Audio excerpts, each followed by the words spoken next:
There is this reality that with a market system, nature gets commodified and humans assign value to nature based on the thing itself and what it can bring in a market rather than the bigger picture. And I think that's one of the most important distinctions between why indigenous cultures were able to live sustainably for so long, thousands and thousands of years, and why the arrival of Europeans brings about such a level of destruction in a matter of 200 or 300 years. Yeah. And it has to do with that idea of seeing things whole.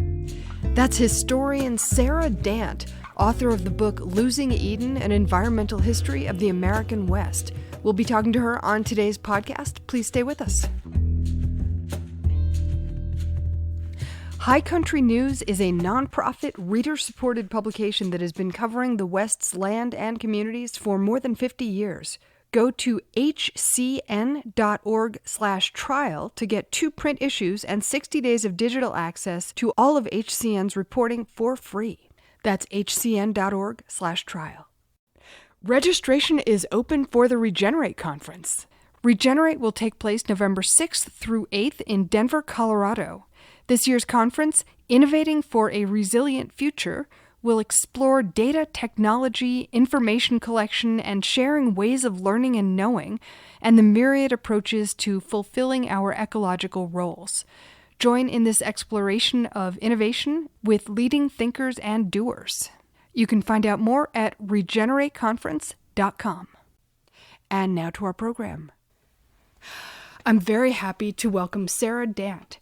She is an environmental historian, recently retired from Weber State University in Ogden, Utah, and her new book is called Losing Eden, An Environmental History of the American West. Welcome to Down to Earth. Thank you very much. I'm very happy to be here.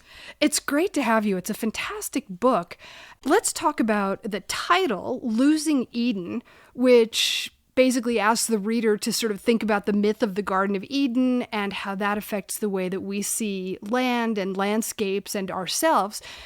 Talk about that. How do you see the Eden myth and how it's been applied to the American West? Well, I appreciate that opportunity because the title of the book was something that I struggled with initially. I had it just as an environmental history of the West, and one of the readers who made comments on the book, very helpful, said, this has got to be the worst title in the history of books. You have to have something more interesting, like Losing Eden or something. And I thought, well, that's a horrible title. I hate it. I don't want Losing Eden. That's declensionist.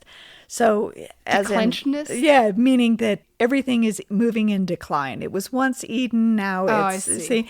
And so I thought, I was really mad. So in situations like that, I find it's always good to go for a run. So I went for a run and was fuming along the trail. And I said to myself, I don't like that title. I mean, what I want people to do is lose the whole idea of Eden, not, wait a minute.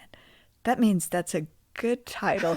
So I got to use that almost double entendre title to, I hope, good effect, which is this idea that I think for a lot of people there is a myth of perfection, that there's this myth of undisturbed, Edenic landscape, and that's somehow what we ought to be trying to get back to. And so one of my main arguments in this book is that we need to lose that mythic idea of Eden. We need to embrace the reality that people have lived here in the American West for tens of thousands of years. We've altered, shaped, managed the landscape around us. So the question is not, how do we get back to an Eden, but how do we move forward sustainably and lose this idea of Eden once and for all. So to me, that was really an essential piece to get in there. If we're going to look at the way people and nature interact over time, then we have to acknowledge that we're not going back to something that never existed in the first place. And it also evokes something that I think is really, it's interesting.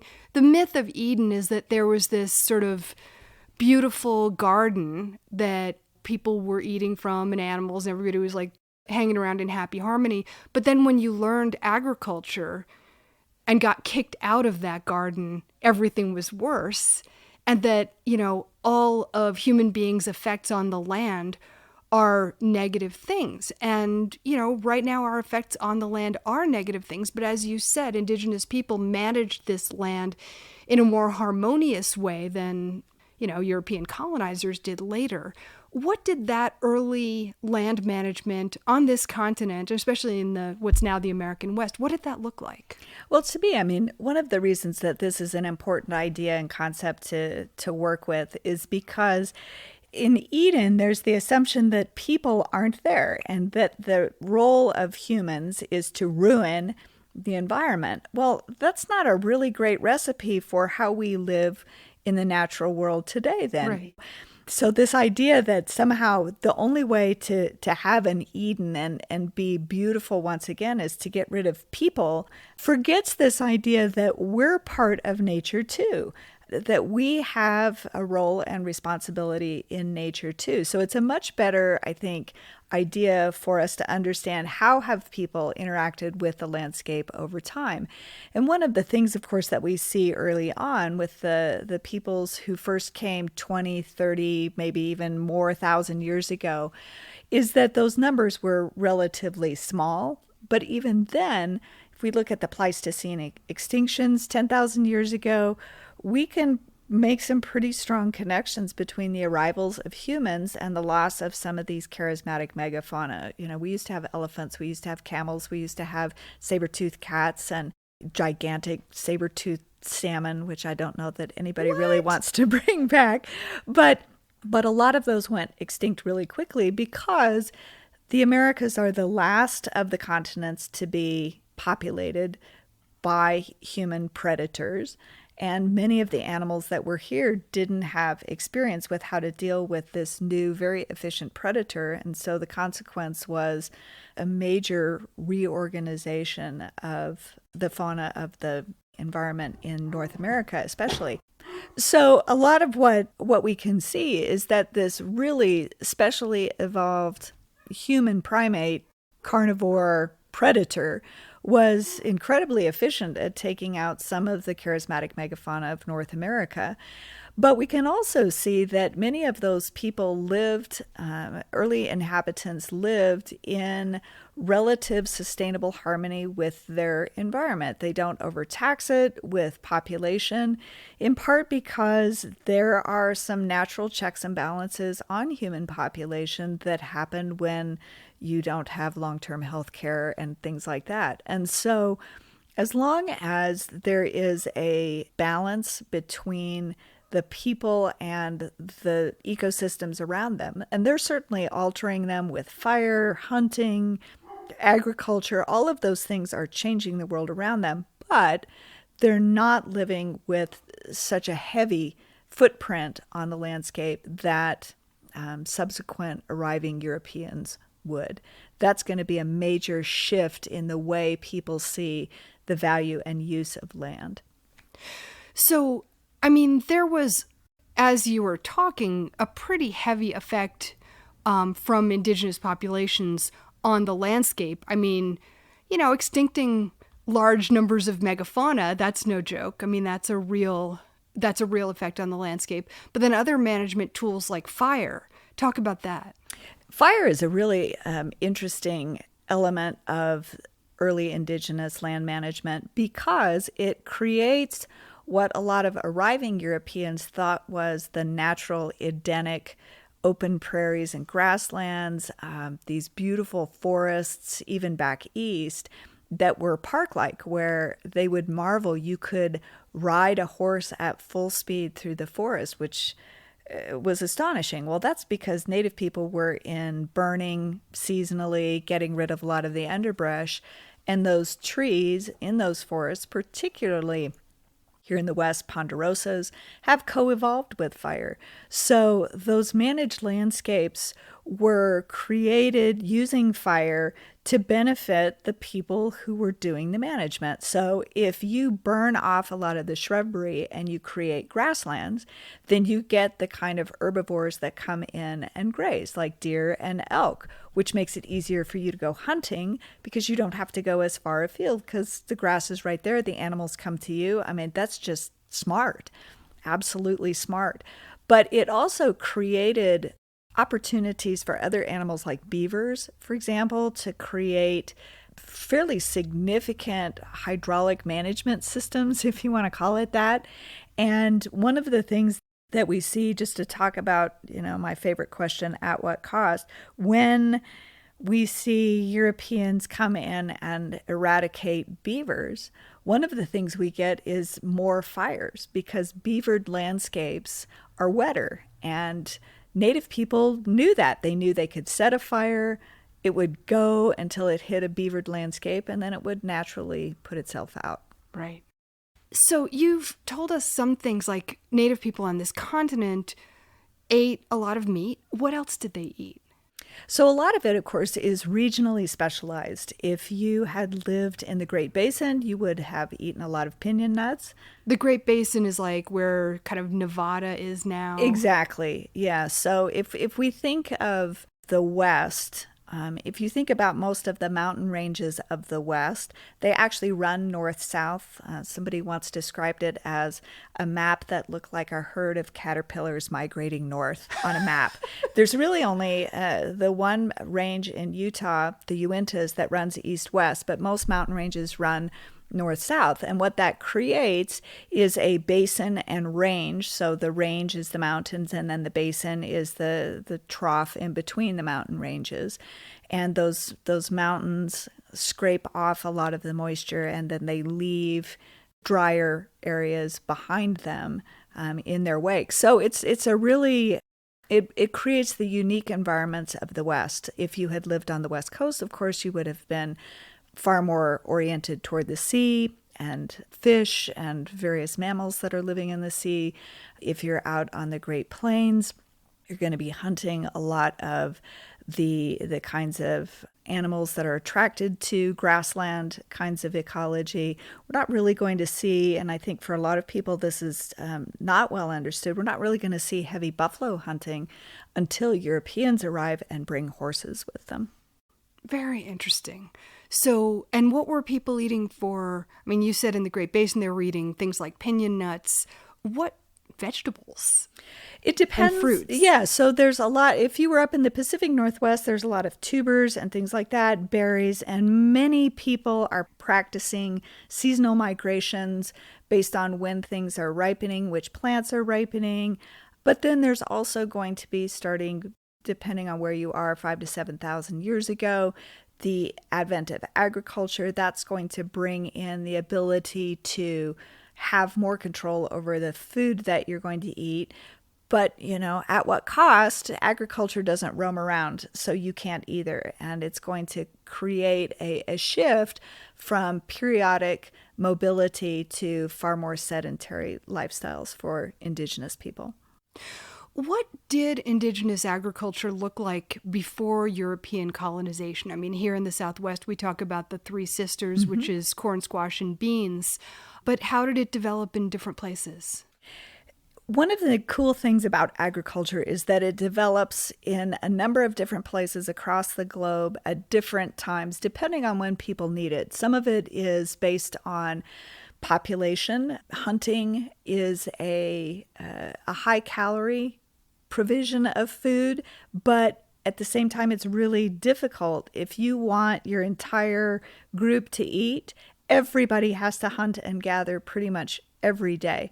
The thing that agriculture provides for a lot of Indigenous groups is the ability to specialize their different jobs. So one smaller group, one smaller subset can provide the food for everyone with agriculture. And then you can have some people who hunt, some people who do art, some people who understand, trade, some people who understand religion and medicine. It allows for a level of specialization that you don't necessarily see as much in hunting and gathering societies. Which is a double-edged sword. Indeed, it is. Yeah, because then the more people you have, the more demand there is, the more food you have to produce.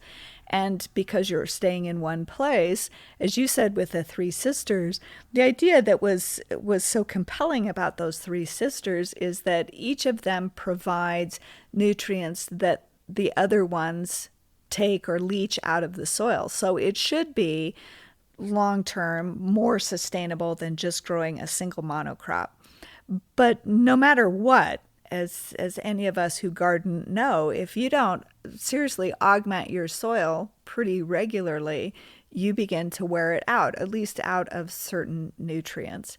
And corn, which is the major staple of much of the Americas, is not, it has advantages and disadvantages over say European wheat, barley, and other grasses. And one of the big things is that it's more sugary, it's starchier, it's not as calorically nutritive as many of those things are. And one of the things that's been really interesting to discover about, say, ancestral Puebloans is that in the process of grinding corn, of course, there's going to be little pieces of stone, and it would literally wear out people's teeth.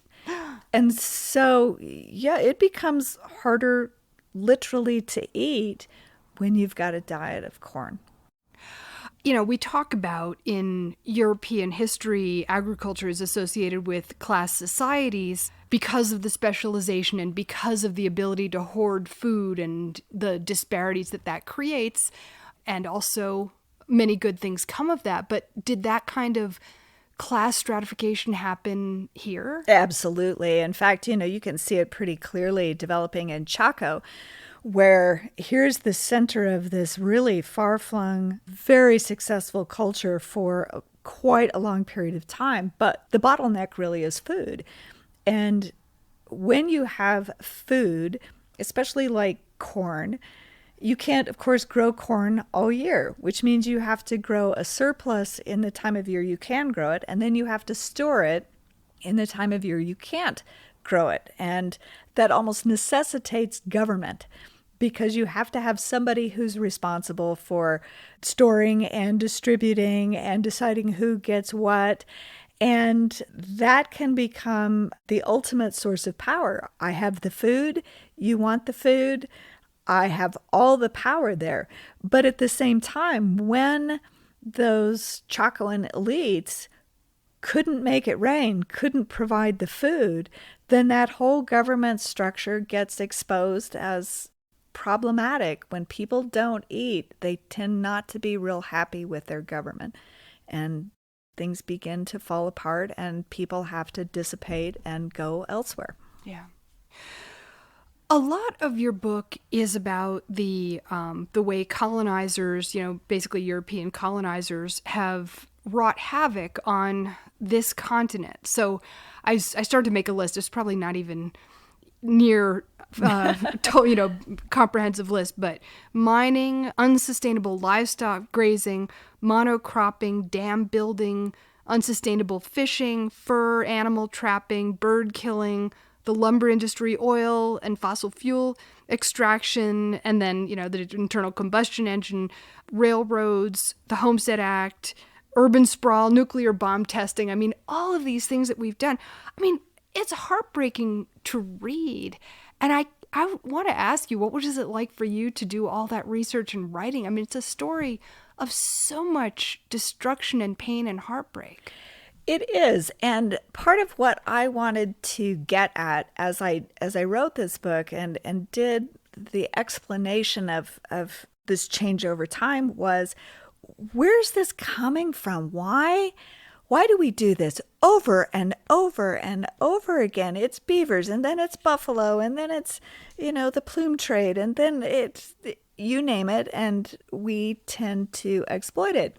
And there is this reality that with a market system, nature gets commodified and humans assign value to nature based on the thing itself and what it can bring in a market rather than the bigger picture. And I think that's one of the most important distinctions between why indigenous cultures were able to live sustainably for so long, thousands and thousands of years, and why the arrival of Europeans brings about such a level of destruction in a matter of 200 or 300 years. Yeah. And it has to do with that idea of seeing things whole. For native people, many of them, to look out on the landscape and to contemplate what's for dinner, there were almost endless possibilities. But when a European arrives and looks out on the landscape and says, what can I sell?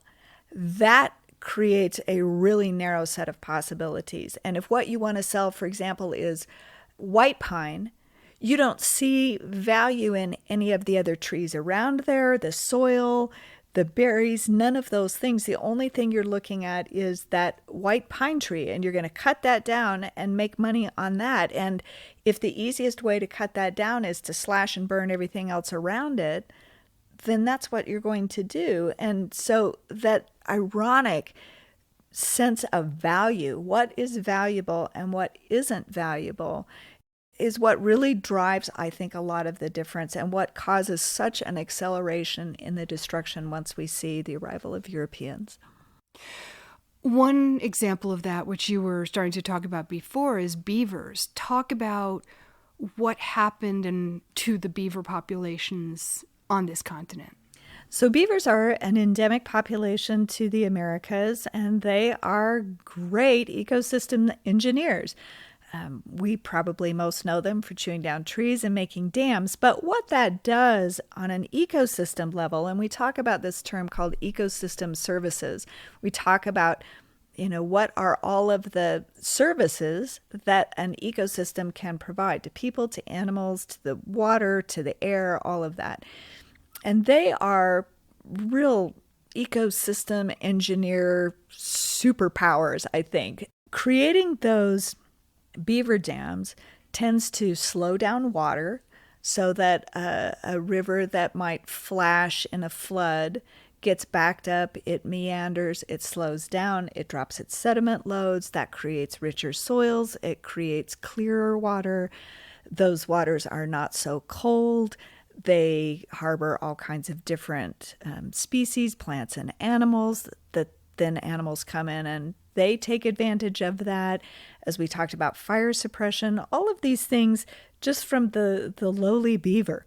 But in Europe, they had beavers too, but they quickly pushed them to the brink of extinction. And here were the Americas in the 18 teens and 20s with a population of beavers that could be used to make hats, felt hats, beaver felt hats. You can still go downtown Santa Fe today and get you a beaver felt hat. It's a work of art if you know how to felt them. Are they, I hope and assume that they're the vintage ones left over from a previous era. Well, or they're farmed at this point. You can, but I mean, beaver pelts, part of what people think, oh, beaver hat, and they think like Davy Crockett with a coonskin hat. But what beaver pelts were used for was that their under hairs were taken off and they would be kind of agitated and pounded into a felt. And that felt was waterproof. It would hold its shape. It was a very superior hat making compound. And for warmth and waterproof. For warmth and waterproof, but also in Europe for fashion. It's, ladies' hats were made of it, men's hats, top hats, dress hats, the ones that you stuck all the feathers into, those were all made of beaver felt. And when that was one of the ways that you showed your social position was, you see this even today when the British royals go somewhere, they all have hats sitting on the side of their head. And a lot of those are going to be beaver felt even today. But they needed a better source, a more economical, cheaper source. And here was a continent full of beavers. And so the British in particular unleashed their trapping brigades on the American West. And there was some geopolitical efforts to block one another by these European rivals that went along with the beaver trade. But very, very quickly and very, very efficiently, these beaver frontiersmen who are out hunting beavers wiped out beaver populations and created what a colleague of mine has called the fur desert in the West. And once you don't have those ecosystem engineers doing their job in the West, then the rest of the ecosystem suffers pretty significantly. And we're seeing some interesting discussions even now of re-beavering some waterways and areas, trying to reintroduce beavers. Yeah, we had a wonderful guest on the show some years ago, Ben Goldfarb, who wrote a book called Eager about beavers. I'll put a link to that in the show notes. It's a very good book and really fun to read. But yeah, I mean, and even the people, maybe who had some conscience and who cared about animals, they were an ocean away and had no idea what kind of havoc their fashion statements were wreaking on this continent. Yeah, honestly, I think not very many people are asking the at what cost question, because there's a certain sense of, if I don't get it, someone else will, and then it's going to be gone anyway, and I will have missed out on the opportunity. Yeah. So by gosh, I'm going to get in there. We don't really see a lot of a sense that there are consequences to the environmental destruction that we're inflicting until the late 19th, early 20th century. That's when people really begin to realize that there's this cause and effect, and that the cause is us. Yeah. This is a show about regenerative agriculture and regenerative ranching in particular, but the livestock trade has been part of the problem that you write about. What did some of the early livestock industry look like here in the West?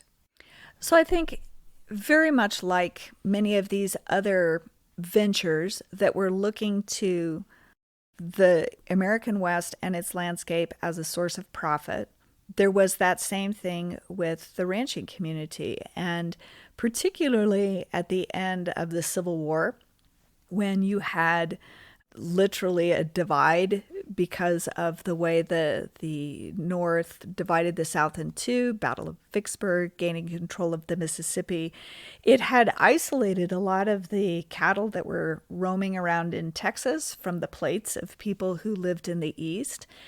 And it's at that same time that we're building the railroads. So now we have an efficient means of transporting cattle to market.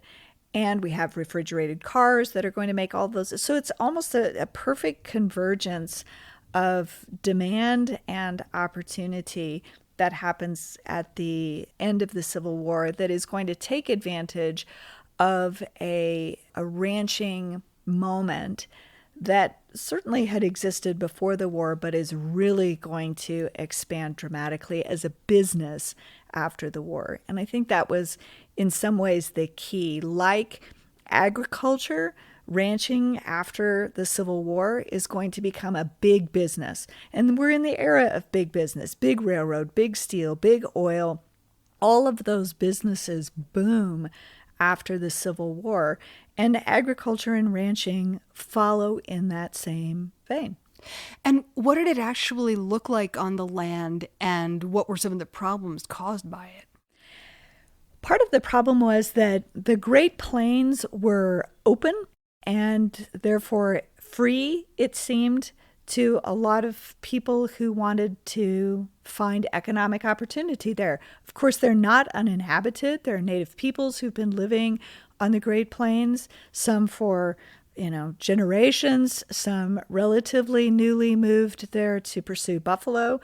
But the assumption is that you can just go out and buy a bunch of little cows, brand them, turn them loose, pay some cowboy a year later to round them up, send them to a railroad, buy them a one-way ticket to a slaughterhouse, and make an awful lot of money. So it was unregulated. It was kind of a free-for-all.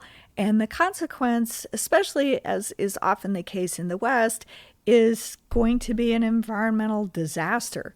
You're going to have way too many cows.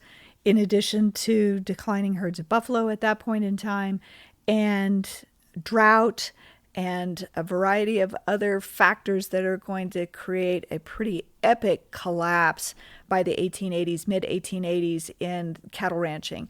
And once that happens, a lot of ranchers, even Theodore Roosevelt's going to bust out in the 1880s. And a lot of ranchers began to realize, okay, I'm going to have to actually manage this as a business. I'm going to have to fence my herds. I'm going to have to feed in the winter. I'm going to experiment with different breeds that carry more beef on the hoof. I need to be more deliberate and thoughtful about this as a business. But it had been kind of a free-for-all, and the result was not good for the ecosystem for sure. Even the railroads themselves, I mean, I always think of the railroads as creating destruction by allowing markets that ravage land in faraway places. But even the railroad ties and then the telephone or the telegraph poles that went up next to them, that was like a gigantic timber use that was totally unsustainable and destructive. Indeed. And especially if you think about the West and the way the West is timbered, we're timbered in pockets. We don't have these vast forest lands except along the coasts. And so how do you get a railroad across central Utah, Nevada, some of those desolate places? You're going to have to start bringing in logs from all over the place. And those logs are soaked in horrible chemicals that then leach out into the landscape. So, the railroad is a conduit of commerce and trade, to be sure. But it's doing a number of different things. It's bringing people to the West. It's bringing many of the goods of the West to the people of the East. But in and of itself, it is a mighty pulverizing engine of forests and waterways, and the destruction of the railroads is pretty epic. Yeah. What you're talking about is something that I thought was so interesting in your book, which is that the Western United States has a reputation for being essentially a colony of the Eastern United States. And, that's not cut and dry. It's sort of complicated too. But, I mean, the West is so much more arid than the East. There's not enough water to farm sustainably, even in California. So, what's going on? How does that work? So a lot of what happened in the West was an imposition of the ideas we had in the East on the West, and then the discovery that, oh my God, that doesn't work here at all, like the Homestead Act. So the Homestead Act assigned everyone 160 acres so that you could have agriculture. Well, that's awesome in Virginia, and it's absolutely not going to work in Nevada. So then it almost necessitates a chain reaction. If what we want people to do is go out and claim and tame the land, which we did, the United States had acquired huge tracts of land in great gulps as we moved to incorporate sea to shining sea. And the way to invest it with our sovereignty was to settle it with Americans. Well, how do you settle it with Americans? You give them free land, Homestead Act. But then they get out there and they say, well, but 160 acres is way too much to farm, and it's not enough to ranch. What am I supposed to do? And that's when we begin to get this idea at the turn of the 20th century. This is where the federal government really needs to step in and facilitate this. So you don't have enough water to engage in agriculture, we'll bring the water to you. And so we have in 1902 the Newlands Reclamation Act, which commits the federal government to building dams and waterways and canals and irrigation projects at a scale that is almost unimaginable. And of course, it's the federal government, so who's paying for that?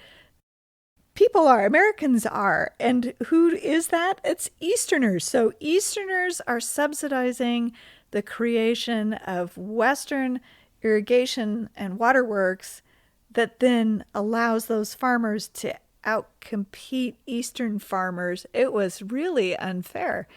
And also unsustainable. I mean, you're talking about the environmental destruction of dams and of groundwater pumping and all those things to make, I mean, the very idea that making the desert bloom is a good idea in the first place, it's unsustainable. But you can absolutely hear in that the importation of that Eastern ideal of here's how we show we have, we have succeeded, we have settled, we have civilized. There's that really loaded word. We have civilized.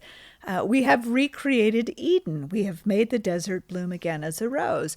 And that was, I think, in many ways what was so frustrating and difficult for a lot of those Western settlers was that their Eastern ideology didn't fit with the West. And so, somebody like John Wesley Powell really tried to say, we need to fundamentally rethink our settlement ideas here in the West. And nobody wanted to listen to that because it was going to take too long. Now, John Wesley Powell was a geologist, and in the late 19th century, he was director of the U.S. Geological Survey.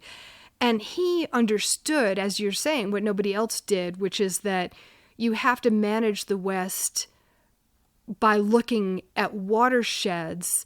And he made this map which has these very kind of natural and organic boundaries instead of the kind of straight lines and squares and rectangles that constitute the actual states that we have here. What do you think would have happened? Like, what was the idea behind this map, and what do you think would have happened if it had actually been taken seriously? Well, I don't want to give Powell too much praise here because, his ideas, he isn't opposed to dams, reservoirs, making sure that there is water. He had really not enlightened ideas at all about indigenous people, about forests.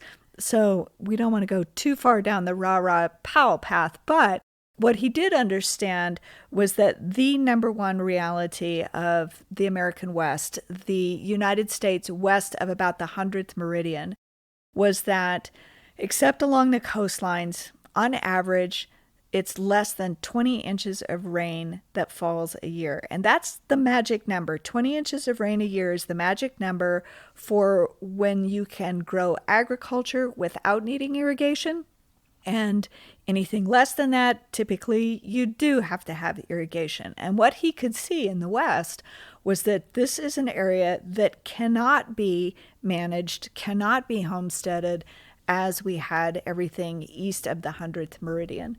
And the problem for Powell was that, the problem with Powell, I should say, is that it was going to take way too long for us to figure out how best to settle the West. And this is a nation that is rapidly incorporating territory. It's expanding its markets. It's trying to become a world power. It has ambitions. And an ambitious nation is not a patient nation. It was not a nation that was going to wait around for all of the land surveys and the understanding of all the watersheds that it was going to take to live the way Powell thought might work if we paid attention to water primarily. So we just drew a bunch of squares on the map and called it good. Yeah. You were talking a moment ago about this whole idea of, subduing and taming. And there's this concept of bringing order out of chaos and bringing civilization to put down savagery. These are all kind of the ideas and the ideologies behind the American West. And sometimes I think, you look at that and it's like, it's the exact opposite. The savagery that we European people inflicted on the land is so brutal. And the holistic understanding that the people who were pushed away had was completely ignored. But when you are a colonizing people, you don't want to think that anyone has better ideas than you. You are going out, which is what Europeans, whether they were English or French or Spanish, this is what their assumption was. We have a mandate from God. We have superior culture and civilization, and it is our duty to spread that across the world. And there was certainly a willingness to dismiss anyone who didn't look like them, act like them, worship as they do. That was somehow less than what a European superior culture could bring to bear. And one of the things that I think is really important currently that is happening is that the traditional ecological knowledge, TEK, traditional ecological knowledge, is something that more and more we're beginning to see incorporated into all kinds of land management efforts, whether it's by the federal government, by the states. We're seeing some of the bison range managements now being turned back over to Native groups, because these are people who have for thousands of years understood the larger ecological context of animal management, agriculture, things like that. Not that we can't have agriculture, we can't harvest timber, we can't graze animals, absolutely not. But there's got to be a way to do it a whole hell of a lot better than we have done it with just the European mindset. And that's one of the things that bringing in traditional ecological knowledge shows tremendous promise with. For example, we're seeing reincorporation of fire in annual burnings. That's significant. And there were a number of the UN reports on loss of biodiversity, et cetera, in the last couple of years. And time and again, they are citing that those losses of biodiversity are much less when Native Indigenous groups are involved in land management. So this is kind of the second part of your book. It's like once there was no more frontier, and once all this destruction had happened and people started seeing that there were consequences and Native people were marginalized and species were driven to extinction, all that happened. And then an ecological consciousness begins to dawn. One of the things that you talk about is the difference between conservation and preservation. Talk about that. That was kind of like a late 19th, early 20th century thing. Those are terms we use really interchangeably today, with environmentalism too. But when we're looking at the transition from the 19th to the 20th century, those two terms, conservation and preservation, have very distinct and specific meanings. Not that they don't overlap. You could do a Venn diagram and have a big overlap in the middle. But conservation generally, and we think of people like Theodore Roosevelt, Gifford Pinchot, when we're thinking about conservation in this time period, we're talking about a more utilitarian approach. We're going to recognize that many of the animals, trees, things like natural resources that we have are becoming limited. We need them. So how can we conserve them so that we will always have them to use? As Pinchot, who was the first chief of the Forest Service, said, forests for the home builder, first of all. Let's always make sure that we have forests so that we can, build railroads and houses and all those things. Yeah. Exactly so. So this was the effort of conservation. This idea in 1905, Theodore Roosevelt created the United States Forest Service to manage the nation's timber holdings. We had a number of forest reserves, as they were called. They needed to be managed well. And it's significant to note that the United States Forest Service then, in 1905 and today, is housed in the Department of Agriculture. It tells you a lot about what the vision for our forests was. So that's kind of the conservation side of thing. Preservation was a more aesthetic valuation of the natural world. You think of John Muir when you think of this, of Yosemite, of some of those spectacular national parks that may not have economic value in and of themselves. You can't come up with board feet of timber, acre feet of irrigation water, but you can talk about them as these aesthetically beautiful places. And so the idea behind preservation was more the protection of nature for the protection of nature for its own sake. For its own sake, so that these beautiful places would endure, that we wouldn't put a house in every single place. And also that people would have a chance to go and be quiet in nature and kind of renew their souls. And that's a different idea about the function of wilderness and nature that changes over time. Because if you think about those first people who come and settle in the Americas, we're not talking about indigenous, but we're talking about Europeans now, they looked at the forests, the wilderness, as a place to be feared because it was dangerous. They could lose their life. You fall through the ice, you break a leg, you get mauled by a bear, you're in big trouble. Yeah. You're finished, and so is your family. That whole experiment is going up in smoke really quickly. So for early settlers, nature was terrifying. It was not a place of refuge. So what's interesting is in this exact same time period that we're talking about, conservation and preservation, one of the things we had begun to realize was that these last places were becoming more rare and therefore more valuable. Here's our market system coming back in. When wild nature is unusual instead of everywhere around you and constantly menacing you, then you begin to see it in a different set of values. Then you begin to see it as, gosh, I need to escape the cold, dark city. I want to go out in nature, replenish my soul, and that's how I'm going to do it. And both conservation and preservation contributed to that ideology. What were some of the most successful attempts to protect nature, to protect the natural world in the United States? I will go with a couple of things. In 1916, we created the National Park Service.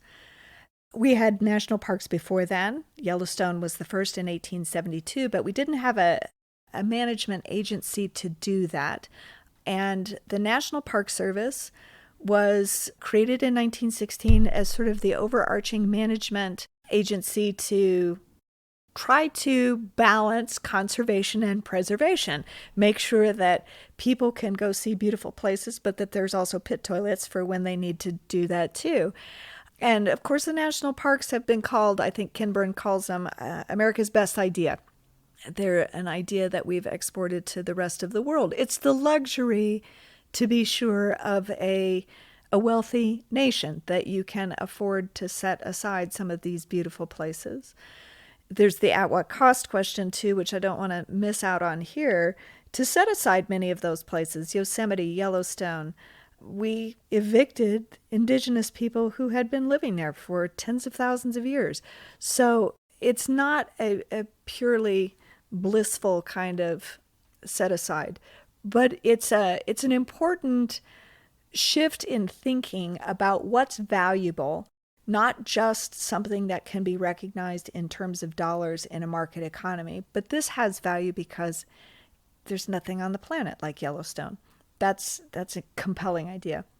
What about the role of ecosystem services in setting aside large pieces of land? That also is really important because a lot of what happens with, especially if they're big set-asides, and so, you asked what are some of the landmark pieces of legislation, and certainly I would say the Wilderness Act is another one of those in 1964, helped set aside some of these big places that were primarily for ecosystem management, large-scale kind of management, and the services that come out of that allow for the protection of things like diminishing salmon populations, endangered species, and just the protection of watersheds. I think you can't really say enough in some ways about the creation of the Forest Service for that same reason. Its primary role was to protect watersheds in the arid West so that we didn't develop them and lose the precious resource that made everything possible in the West. And I would say the one other thing that would be pretty important to add to that is something that as an American I think I'm particularly proud of, and that's the Endangered Species Act, because that was an act in 1973. It's bipartisan. It's signed by Richard Nixon, for heaven's sakes. And it says that when we list a species on the Endangered Species Act, its protection becomes primary. Its protection becomes the most important thing, even above economics.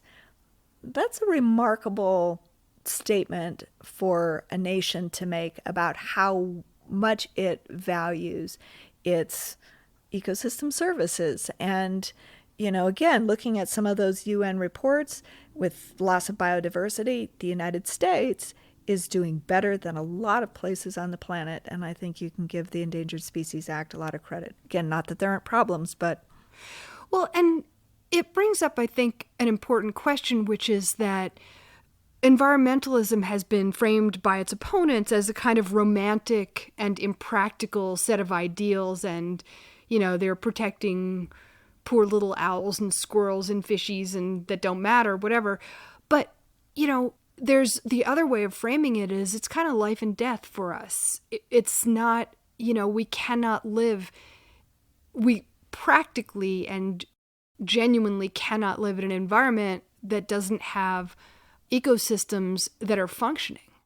Indeed. And what I like to tell people is, look, we all need clean air and we all need clean water, which makes all of us environmental aware and environmentalists, quite honestly. It's too bad that that word has gotten such a political connotation to it, because who doesn't want a healthy world around them? Nobody wants cruddy air and cruddy water and an unhealthy lifestyle. But a lot of times what has happened is that the environmental community doesn't consider, again, my at what cost question, to the people whose lives and livelihoods and lands are involved when you say we're going to commit to protecting this species. Okay, so if that's the priority, then how do we make sure that the families whose livelihoods are going to be affected by this can make it through? We can't just get soft on a spotted owl and not think about, for example, timber communities and the livelihoods of those people whose they also need to have, clean air and clean water and send their kids to and school. Work, yeah. Yeah. But I mean, that's one of those examples where that you cover in the book, where the real issue there wasn't even the spotted owl. It was competition and mechanization of the timber industry that was making people lose their jobs.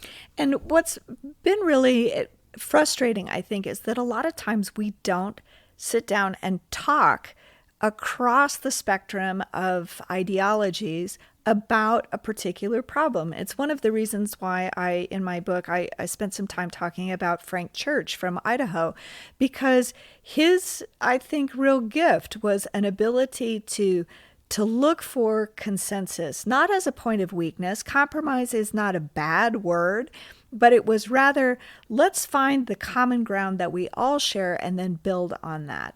And he was a U.S. senator. He was a senator from Idaho, 4 terms. And what's so interesting, this is another thing in your book, that there were people like Frank Church who could build consensus, and then some of these landmark acts were passed by a huge margin, Republicans and Democrats coming together.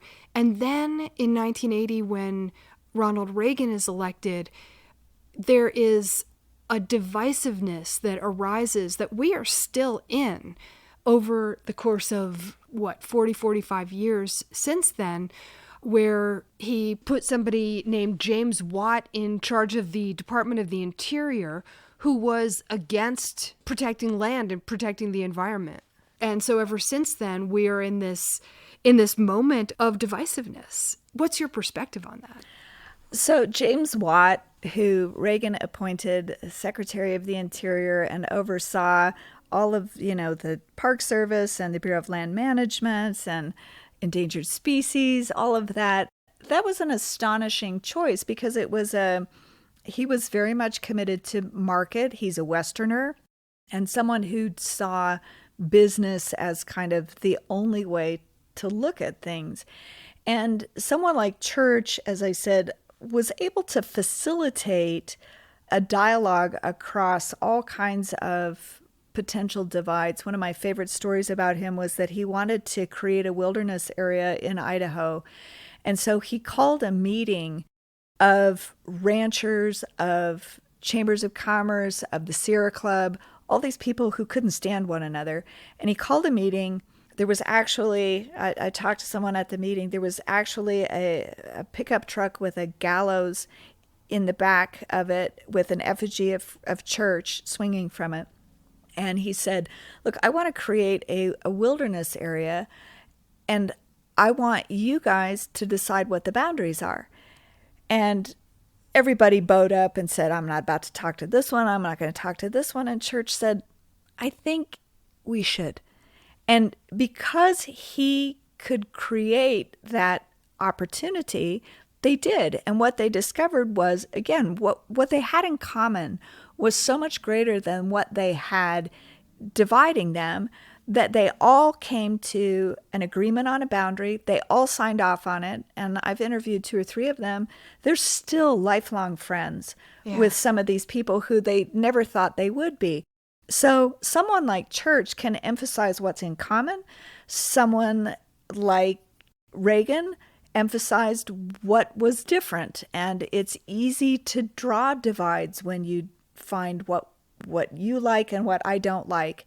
And it makes politics a whole lot more pitched. And unfortunately, what we have seen since then is a much more economy versus environment kind of problem when, as you said a bit ago, it's not a healthy economy if it's not a healthy environment. And also, I mean, with the rise of regenerative agriculture, there are many ranches that are absorbing carbon into the soil by really good management practices. And there are people growing vegetables in a way that's ecologically, and fruits, and grazing livestock under nut trees and things like that. It's the potential for economic and environmental coexistence is really coming into its own. And it's exciting. I mean, that's what, to me, is where the future of sustainability lies, because we're not going to not eat. We're not going to not have wood. We're not going to do all of these things. So how do we do it better? And so many of these forward-thinking agriculturalists, ranchers are understanding how to do stewardship in a way that is enlightened, it is productive, it is economically viable, but it's also environmentally sustainable. That's what we're looking for. Not one extreme or the other, but how do we do it all better and well? And, many of the people that you've had on your program are doing exactly that. So it's not political. It's about all of us. What is good for all of us, not just a few of us. And I think, we are an individualistic society. That's not going to change overnight, even as we have to become more sort of collective in our thinking in many ways. And we're a market economy, and that kind of, economic human being is so essential to what this country is, that even if we modify that, which I hope we do, that's not our only definition of ourselves, but it's still a big part of who we are. So, sustainability within that framework has to take those things into account. Absolutely. And, we have demonstrated over the course of our history as a nation that we're willing to incentivize the kinds of behavior that we want. When we were in the middle of a Great Depression, we incentivized, cutting back on your crops. And how did we do? We paid farmers not to grow things. If we want people to recycle, if we want them to engage in conservation practices, then let's pay them. That makes good sense. It has to be something that works economically and environmentally. That's the essence of sustainability. You can't expect someone to do good some people will do good just because they're good, but there needs to be a motivation and a reason for it. And I have no problem with providing those kinds of incentives. In the conversation earlier between conservation and preservation, you talked about beauty, and I wondered, like for you, how do you think about the relationship between beauty and sustainability? That's a fun question. I think that the world that I live in, the world that makes me happy, is one in which there's beauty. But for so many people, beauty can be something really small or it can be something really big. And I think that sustainability and beauty come together when we let people find their own way forward. How do you want to see beauty in the world? And maybe it's just an urban park. Maybe it's a garden in your backyard. Maybe it's, bees. Maybe it's an entire national park. Maybe it's a huge wilderness area. I think sustainability means for individuals the ability to find meaning and beauty in the world around them. How we do that, though, my gosh, we're all, as we said, individuals. And so how we're going to approach that, I think, is going to be myriad, diverse, and exciting. Sara Dant is author of the book Losing Eden, An Environmental History of the American West. I want to thank you so much for being here. Oh, it's my pleasure. Thank you so much. You've been listening to Down to Earth. We would love it if you would support this program, which you can do by going to patreon.com/down-to-earth planet to plate, where you can sign up for as little as $3. Patreon is Patreon. And also, please rate and review the podcast on Apple Podcasts or wherever you get your podcasts. The Quivira Coalition is a not-for-profit and a community network of ranchers, farmers, conservationists, scientists, educators, and many others dedicated to regenerative practices that produce healthy food, support meaningful livelihoods, sustain biodiversity, and remedy the impacts of climate change. To learn more about Quivira and how you can support their work, visit quiviracoalition.org, Quivira. And finally, this show is a production with the Radio Cafe. You can check out radiocafe.org to hear back episodes of this show and also find all kinds of other shows on a wide variety of topics as well. Thanks for listening, and we'll see you next time.